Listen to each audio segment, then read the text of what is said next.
আসসালামু আলাইকুম। আজকে আমাদের যে বরগলা তোমরাকে বলেছিলাম যে বরগলা প্লাস্টার হবে। তো এই বরগলা আজকে এলিভেশনের কাজ চালু হয়েছে। তো চলো, মিস্ত্রি ভাই আছে, মিস্ত্রি ভাইয়ের সঙ্গে কথা বলি। আমিও কাজ করছি, কিন্তু একটা ভিডিও তোমরাকে বলেছিলাম যে ভিডিও পোস্ট করতে হবে, তার জন্য ভিডিওটা পোস্ট করছি। তো তোমরা দেখতে থাকো। এই যে চলছে বরগলা। কেমন আছো জিয়ারুল? আলহামদুলিল্লাহ, খুব ভালো। কেমন আছে? হ্যাঁ, ভালো আছি। কাজ কাম কেমন চলছে? এত কাজ চলছে দাদা, কি করব। আজকে কাজ তো বরগলার কি অবস্থা?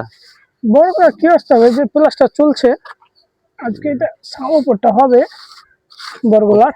উপরটা দেখতে পাচ্ছ, এই যে আমরা যে উপরে কাজ করছি ভাই, এটা বরগলা। প্রায় কাছাকাছি ধরো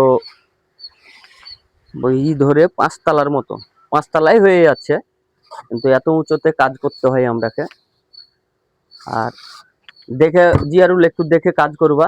হ্যাঁ, তার তো অবশ্যই বাহির ঘরে কাজ তো দেখি করতে হবে। খুব একটু সতর্কতা করছি। লেট হোক অসুবিধা নেই, কিন্তু অনেকটা মানে দেখে সুন্দর করে কাজ করো। আর ওই ভালো করে সেফটি করে একটু কাজ করবা, তাইলেই হবে। অবশ্যই। তো ঠিক আছে বন্ধুরা, তো তোমরা পরবর্তীতে আবার যখন নিচে আমরা যখন ভাড়া নিয়ে যাব, তখন তোমাদের মাঝে আবার একটা ভিডিও নিয়ে আসবো। তো এই যে দেখতে পাচ্ছ, তো আসসালামু আলাইকুম।